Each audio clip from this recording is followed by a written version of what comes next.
Big up to everybody involved. Big up to the producers, the DJs, the MCs, the videographers, the digital marketing, right? Sound engineers. Everybody has a job, and big up everybody because we need you for this scene. That's for sure. Well, yeah, and I just want to let you know I did start recording while you were saying that sentence because it's true. Jungle is more than a music. I often say it's a way of life. You don't just listen to it; you become a part of it, right? Absolutely, my man. Yeah, yeah, and you're big enough. I always DJs, MCs, promoters, any jungle drum and bass supporter. Even if you're on the dance floor, you're out there doing it and help keeping our scene and our culture alive. Just to confirm for the listeners who we do have on the phone here, it is the one and only MC Catalyst. Is it you, sir? Big ups. This is Catalyst MC inside the place. That's great, and it is okay. Catalyst MC. I often correct people on myself when they call me MC Vivid that I am not a Mick Vivid. I am not a sandwich. I am a Vivid MC. Um, but no, that's great. So you go by Catalyst MC. Is that safe in saying that? Yes, sir. All right, awesome. Now, And thank you for having me, man. I feel so blessed to be a part of this. oh well, thank you for taking the time to chat, man. Um, like I do, I want to get to know you a little, ask some fun questions, and then we'll dive into some industry ones. Is that okay? Sounds amazing. All right. What was the last song you listened to before we began speaking? Oh, man. Over Your Body, Top Wow, Cat. I was just dancing around to that. that's a classic old school tune, and I have a story about that song. I won't say who, but one of my DJ friends had an actual white label given to him of that song, and he decided to bring it out to a party to play it live because he wanted to impress some of our superiors in the scene, if you will. And Right. somehow that record went missing that night. No way. Yeah. I can't believe that would happen. Yeah, how right? How could that happen? The explanation at the end of the night was it must have gone into the wrong crate because there were just so many crates around the table that he must have taken it off and accidentally put it in the wrong crate, and it never surfaced again. But whenever I hear "Over Your Body," that story it somewhat plays That's in my head, you what know. you think about. That's Um, hilarious. all right, let Great me ask you story. this: what was the first album you ever purchased with your own money? Oh man, people are gonna know how old I am. So the first cassette that I bought was DJ. Uh, what was it? Rob Bass and DJ Easy Rock or whatever. It Takes Two. It Takes Two. You know that? No, I'm not familiar, but it's interesting that your first album that you purchased was electronic. It was a cassette. I didn't. I had when I was a little kid, and I had a little record player. The first record I had was a Mini Pops. That's fucking amazing. Okay, do you remember? Okay, did you grow up with sound system background then? Because I know you have more of a reggae tongue when you speak. Like, did you grow up listening to a lot of sound system type culture? Well, me musically starts way before that. I was in my folks are quite religious and brought me out into the church world. I was a part of the United Church. And my parents are heavy musicians themselves. They were in barbershop, if you know what that is, because they're much older than us. Like a They sang. quartet, like "Hello, my baby," "Hello, my honey," "Hello, my right time gal," like that kind of stuff. Yeah. So it's like four-part harmony, right? And my father was a bass, so like I've said in posts before, that's my dad taught me about bass lines and about how important that is for the whole music, and it taught that was where I learned how to, you know, ride on bass lines. But reggae and that sort of part of it just comes from listening to reggae and like grade 5 and 6, and I always just wanted to figure out what they were saying and what they meant. And then once I started figuring it out, then I'd go to school and I'd sing the songs for the Caribbean Carabiners, or what would you call them? People from the Caribbean, and sing my rendition of it, and all the girls would be like, "Oh, what you go, boy!" And I fed off of that. I loved that feeling to when people liked what I sang for them. So then I wanted to start trying to write my own stuff, I guess.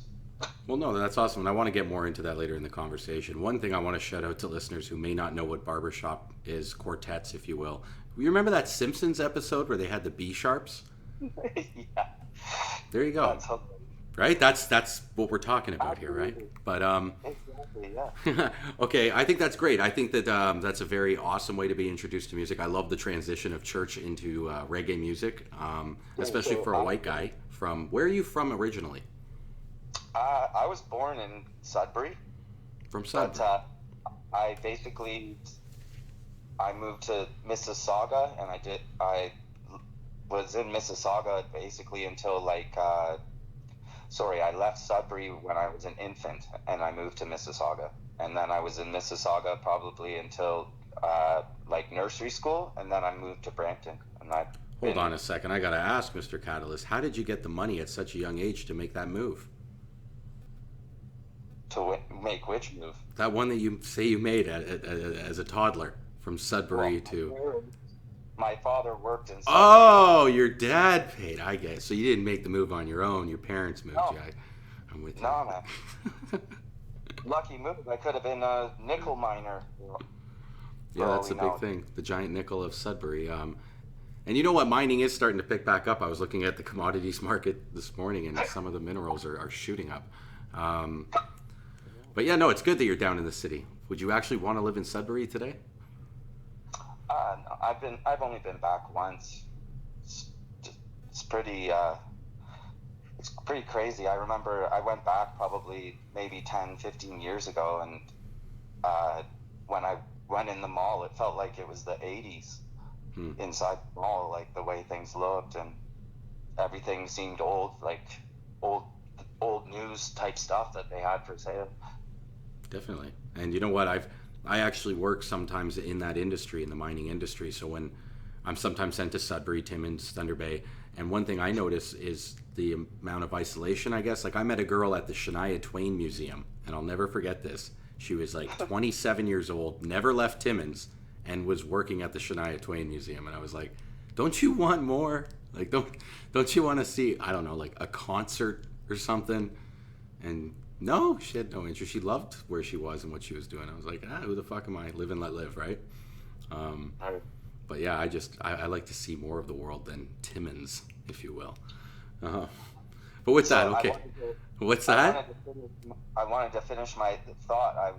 I was telling you before. So what I'm getting at with the church part was that I was in church choir from probably 4 or 5 until I was 18 years old. And that's pretty much how I learned everything in singing that I know, and a lot from my parents, obviously. Okay, so when you treat emceeing, it's more than just speaking lyrics on the mic. It's actually using your voice as, I guess, an instrument in a sense. Well, I think that's where I stand differently from everyone else, or have my own unique type style. Okay, there's plenty of amazing talent throughout our city, and the amazing part about it is that we all have our own unique style, and that's what's amazing, and that's what I love about this genre, and why I came back. That's awesome. All right, well, another little personal question I guess I'll ask is, do you remember the first concert you ever attended? Yes. The first big concert I went to was the Hard Knock Life tour, Jay-Z. It was Jay-Z, DMX, Redman and Method Man, and DJ Clue. Nice. And how old would you have been for that? Oh man, I think it was 20 years ago or so. I just got a post about it. Lord Chetta, he made a post earlier on in the year about today's the day. I think it was 20 or 25 years ago today. It was this concert that I'm referring to. So it's in and around there, that's for sure. That's amazing. Were your parents not pro, I guess, concerts for you growing up while you were in church? Was it Well, post your church career, I guess, that you started going to concerts? well, when I was in church, we were like singing concerts, doing concerts, but I was too young to afford to go to a concert. Uh, Regardless of which, I'm sure my parents would never have allowed me to Mm, go to a concert, man. I get you. I get you. All right. Well, then, what was your first experience with the rave? Well, that was pretty crazy too. I started out going to raves. I guess I found out about raves through a store in Bramalea City Center. Actually, it was called Word Up Fashions, and guy Special K used to run the store, and he used to sell like rave tapes, all different genres, and you could buy tapes there. So I bought a jungle tape, not knowing, I guess he played a little bit and I heard it. So I told him to give me his favorite ones. And I bought a few of those. I don't have them anymore. Please don't try and make me remember what they were called. But that got me interested in it. And then through that guy, Special K, he used to promote lots of raves and stuff that were going on downtown Toronto. And back in that day, when you went to a rave, you basically uh, would go to Nathan Phillips Square, and you'd wait for this magic bus to show up, and it picked you up and took you somewhere where you didn't even know where you were going, and you partied all night, and then you got back on the bus when it was done, and went back to Nathan Phillips Square and figured things out from there. Well, a lot of times you got stranded because the subways had stopped running and nobody wanted to take a 4-hour bus ride home. So you sit there, right? Branton, like it wasn't an easy thing. Mm. I remember a lot of us would sometimes go down to Union Station where they had that Harvey's, and you'd hang out in the Harvey's there. Oh yeah. Yeah, that was a good I don't know. drop in. What's that?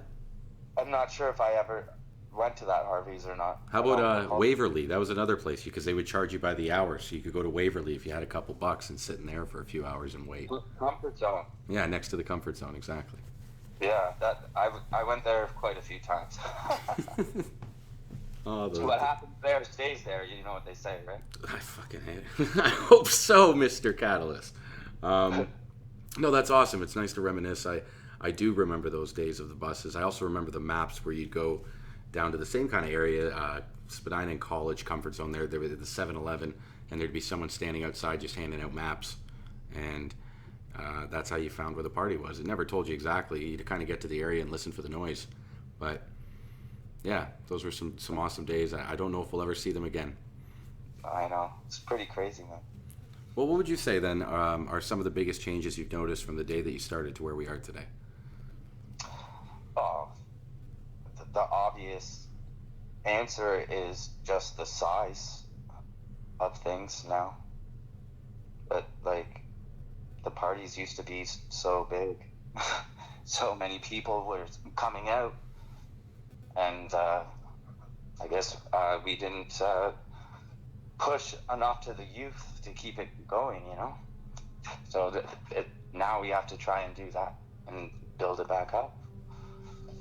Well, and here's one thing I've talked about when it comes to throwing an all ages party. Just because a promoter may do it doesn't mean the kids are going to just come. You may have to invest months, maybe years, into throwing events that don't bring you a profit just to get the, I guess, inertia going and get the attention out there, the brand that these kids would want to come to your party. And it's so hard too because there's so many laws and stuff in place now that makes it really tough for promoters to throw parties like that. So it's really hard. In our genre, especially, like when I talk to some bar owners, and you bring up the fact that you want to throw like a concert or something, the first thing they ask is like, "Oh, do you want all ages?" And sure, oh, okay. It's a little bit more money. But when you talk about jungle parties, they're like, "Oh, what do you want to do? You want to bring kids here for a jungle party?" No, because right away they start associating the drugs. Exactly. So yeah, it is a bit harder, but I do know a couple venues that are willing to have us. It's just it's not economical for me and my investing team, if you will, to go down that route. Like I say, when I present it to them, it's we're not going to make an immediate profit. This may take years, and they're like, "Stop talking." I'm like, "All right," but you got to be honest with the people, right? For sure, and it's tough too. Yeah, I know that. But and yeah, I'll admit it, the size has changed. I think you have a very valid point in saying that we didn't cater to the younger audience as much as we should have. But hopefully, it does happen. Someone does invest in our sound, and in 50 years, drum and bass is still alive and thriving in Toronto, right? Yeah, totally, man. I agree. Let me I ask you. love this music, man. Go ahead.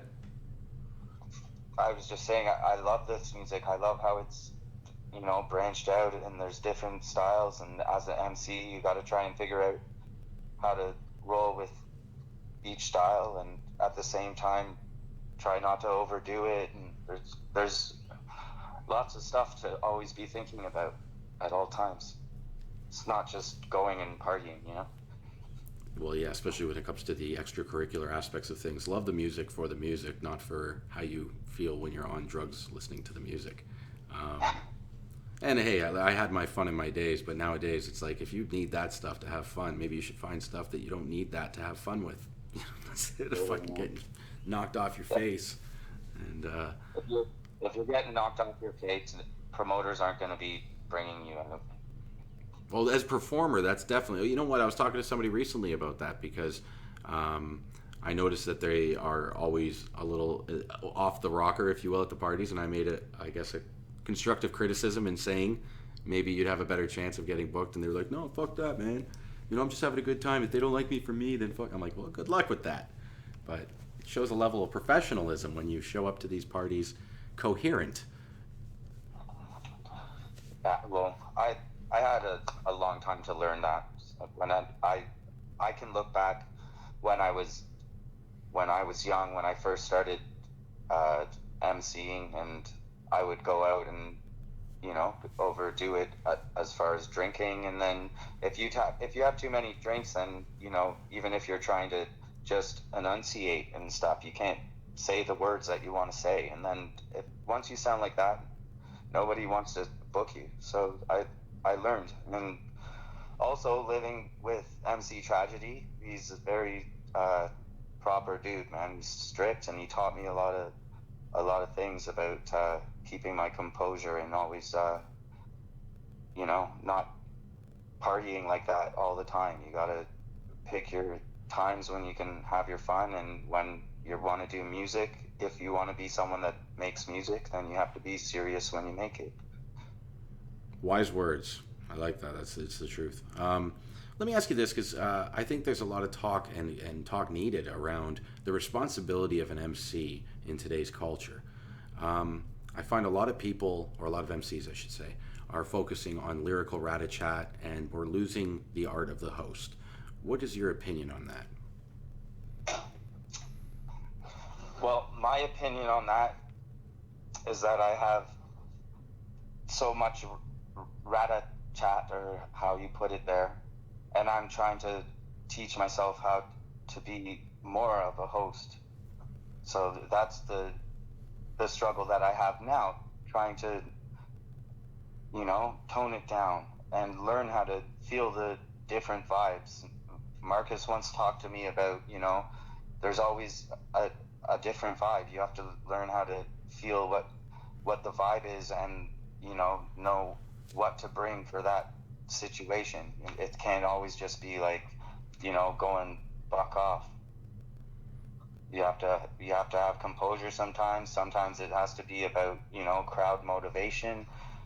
Sometimes it has to be about bigging up important people that are there, or just bigging up the crowd and getting them excited about being there and wanting to move more. Once people start dancing, that's when you have created a vibe. Once you have a vibe, then everyone's having a good time, and that's when you have a good party. And that's when everybody starts talking about your parties. And then when you start having more parties, then people keep coming back. No, I agree with you 100%. Once again, wise words. I find it kind of counterintuitive that someone who can write bars has a struggling time understanding the hosting aspect. Not understanding, I guess, but being able to perform as a host. I get it, but it's somewhat counterintuitive to me because you would think it would be easier to host than to write bars, but it's not necessarily true, right?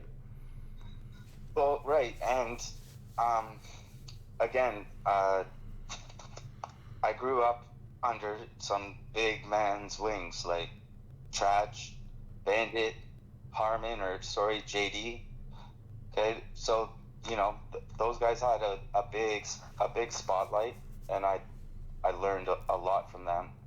But you know, I if I was ever emceeing with them, it was always, I get the mic to spit my 16, and I have to bring fire. So I had all these different 16s ready, and I was good at knowing when to come in and when to stop it. But then, once you start progressing, and now it's like, okay, now you have to run the party.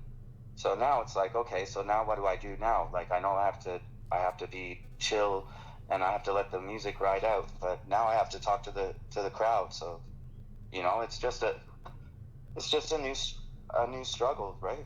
Well, it's an art, and I think this is where people they easily look at someone like GQ and compare him to someone like Skiba, and they go, "Well, what Skiba does is harder, therefore he's more talented." And I don't think it's necessarily true. I think that what GQ does, or what Navigator, or any of these big hosts do, is just as artistically skillful as what any of the big lyrical bars guys are doing. Is that fair? Right. But I'd agree with that for sure. But being a host is an art form. Like Traj was a host. He started out with bars for miles. Traj had, and he still has it. I heard him at his diaper party. He spit some bars. Amazing. It was amazing to hear him Oh my again. god, at his But diaper but party. then, as he grew up and he learned about the art form, he chose the host route, and he did an exquisite job hosting. Exquisite. He was a great host for years. Amazing, and I wish I could see more of him today, but I guess he's too busy at his diaper parties to come out and hit a Yeah, microphone. we had the boys organized a diaper party just to get everyone together. Everybody brought diapers and stuff, just to all different sizes. So For the that's listeners who how may be it curious, worked. MC Traj is having a child. This is not some kind of weird themed party where everyone wore diapers. Right. This is Exactly. He's having his first child, so actually another old MC Rizla, if you know who that I is. remember Rizla. Yeah, so he organized the whole thing. Him and MC JD, I believe, helped organize it too. If hold on, And sorry to cut you off, but if I'm not mistaken, MC Rizla was part of the Center Sound Crew guys, yeah, right? so was I. I didn't I, realize you were. Um, we should talk about I that a little then. But go on about the okay. diaper party. Okay, well, whatever. There was like a whole bunch of heads that were there. Unknown Soldier showed up. Nice. Uh, who was there? MC Lal was there, was he not? Lull was Yeah. there. Dax was there. Dax, yeah. Mr. P. Mr. P was there. Mr. P. It was crazy. Lush showed up. There was some heads there, and so everything was nice and calm for a little bit, and then all of a sudden they put drum and bass on, and there was like a whole heap of MCs. Bandit was there as well, whole heap of MCs, and we all just got up on the stage and we were all doing our thing. It was awesome. What a party that was. That's awesome, man. I'm glad you guys had a good time. Okay, I wasn't going to ask this, but now that I know you were part of Center Sound Crew, um, who was Center Sound Crew? Uh, I, I'll tell you, I wasn't part of Center Sound Crew. I played a Center Sound Crew party. Okay, so I played a big party for them at the docks, and Rizla and I we ran the set together. Oh, Space Boogie then. Sorry. Space Boogie. If it was the party at the docks, there was Center Sound Crew with MC Ridla or Rizla? Rizla. Ah, my bad. Yeah, but Ridla might have been there too. I've actually emceed with MC Ridla in Brampton. We threw a party way back when at a place that was called Dylan's Palm Tree, and we had a Wednesday night, and we brought Ridla out to Dylan's Palm Tree. I think we paid him $200, and we rammed the whole place on a Wednesday night. Just completely rammed. It was out of control. He's an amazing artist. You're so lucky you got him for $200. I think I paid that guy like close to 3,000 when I had him out here. Not Yeah, for. but he was obviously already down, and he was just picking up an extra hour here or whatever, you know. That's still cool. And you know what? Here's the thing: as a person who does bring artists out here, sometimes we're not so cool with that because it's like, well, we just paid this much for his air flight. You're not going to get him for $200 just so you can throw a little side jam. Yeah. And there's, it's economics and principle to that. But once in a while, you get away with it, and it's awesome. If you remember the old Milano's nights, the old Sundays, now you get church Sundays. It happens once in a while, but Yeah. few and far Slide. between. Sorry, Milano's, that was Tage Slide. that was running Milano's back then. Yeah, I believe so. I don't know. I was too young, but you could be right. I just remember enjoying it, but I wasn't connected to know who was throwing what. Definitely Tage. What I remember about Center Sound Crew is they threw some amazing parties. I was mentioning Space Boogie there, which was Darren J, Brocky, I believe, with Ridla, Shaba, and IC3. And it was one of my favorite parties ever. They also were part of the Code Red party, which was Profile, Fat Man, and Foxy. And they did another one, I think it was Profile and Ridla and IC3 downstairs of Turbo. Wow. And they did a few good jams, but then they disappeared. And it was like, whatever happened to those guys? And to hear you bring up the name MC Rizla, I remember he was on all their flyers. So it just makes me think that he was somehow connected to the promoters in some way, you know? Yeah, totally. That's crazy. Those were some days, man. Those were fun. And then big ups, Rizla, if you're out there and you want to chat. I'm sure you remember seeing my face on the dance floor. Him and I talked many a times. But all right, I'm going to get into my final infamous questions here. So have fun with these ones, okay?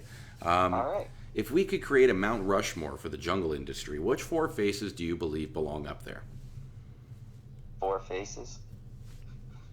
Four faces. Man, I really wish I could make two. One for my all-time and one for our city. Am I allowed to do that? Okay, I'll give you that. You want to do an all drum and bass and then a Toronto drum and bass Mount Rushmore? Let's go. Yeah. And the cool thing is that there's one name that's on both of those lists. So my all-time, I would think I would have to say Top Cat, Demolition Man, MC Fearless. And the fourth person is Bandit. Okay, big ups to Bandit. He's gonna get remembered up there, Mike. Man, you got a big up Catalyst on that one. He just fucking momentalized you. And obviously, well, for me, being a Brampton head and where I learned pretty much everything, my city Mount Rushmore would be Mystical Influence and Three the Hard Way, MCJD, Tragedy, and Bandit. You know what's funny? They call it Three the Hard Way, and I used to tell them that we called them the BLT combo, which was Bandit, El Natural, and Tragedy. And whoever I've said that to, they're all like, "What? I've never heard that." I'm like, "I'm telling you, man, I didn't make it up. I was told you guys were the BLT combo." That's hilarious. Those four in the city had the most influence on me at a young age. Like I've known MCJD since grade 2, believe it or not, which is pretty crazy to think about.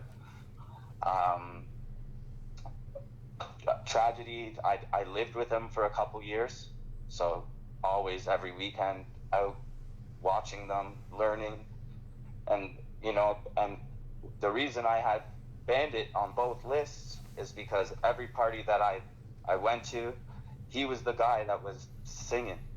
He always stood alone from everybody else because he had that singing style that I always wanted to make, and now I try to make my own rendition of it. But it was always him that I always looked up at in big, huge parties with thousands of people, and watch this young guy, just 17, 18, handling it like nothing. It was amazing. It felt like he was 17, 18 because he's a baby face, but he was probably older than me. Well, yeah, I don't know. Have you heard the story about him and Tragedy and how they originally met? Tell me. I'd love to hear it. So Bandit was dating Tragedy's sister, and Right. this is before they even knew each other as junglists. And there was an incident where Greg had come home, and they were having a house party that they weren't supposed to be having. Greg's parents were gone out of town, and his sister had thrown a house party. And Greg came in apparently with his skateboard, swinging it around apparently or something, telling everyone, "Get the fuck out of my house, get out of here!" And Mike was like, "Who is this little guy?" And she's like, "Oh, that's my brother." And he's like, "Ha ha! What's he gonna do? Like hit us with a skateboard?" So they kind of calmed him down and put him in his room or whatever. And time went on. And he says about 5 years later or something, Greg tells me he's emceeing a party, and this guy steps up beside him to MC with him, and it's Mike, it's Bandit, and he's like, "Yo, man, don't you remember me?" And he's like, "Oh shit, that is his sister, little brother," and they reconnected there on the stage. And if either one of them are listening to me tell this story and I butchered it, I'm sorry. Please correct me. But I've heard, I think, both their versions. I think I've heard a rendition of something along those lines myself. I don't remember the skateboard part, but that's still hilarious. Even if it's not true, it made the story fun. Yeah. Oh man. All right, final one for you. If you could put 5 items in a vault that would encapsulate our rave culture, what 5 items would you put in that vault? Oh man, this is a toughie. Decks, techniques, Okay. rave culture, like the old, like what I remember it from a kid and stuff. You just Like throw the culture in there. and glow sticks and stuff like that. Is that what you're talking about? Well, yeah, that's what I want the I guess the capsule to encapsulate. But I don't want you to just sum it up by saying I want to throw the whole culture in there. No, of course not. But yes, that's what we're trying to do. The glow sticks, the horns, the whistles, the tape backs. For sure, the camouflage clothing, it's everywhere. How about not just the camouflage clothing, but the netting we would put up on stage? Yeah, man. Yeah, all the old parties you used to get that netting, and you felt like freaking G.I. Joes. Yeah, you're a junglist now in the army. Yeah. So, Yeah, I'm Flint. not too much though, because that shit's fucking expensive. So we'll put a couple pieces of that camo netting in there. Some camo stuff. I heard you say glow stick. I heard some decks. So that's 3 items. You got 2 more to go. Oh man, they'd have to have a microphone, of course. Sure. That's 4. Jesus. Jesus, you put Jesus in there? Listen, I know you grew up going to Bible stuff and singing in the choir, but I don't know if that would necessarily encapsulate our rave culture. Oh man, what's the 5th one? I don't know, man. The whistle, man. The whistle. Were you a whistle person?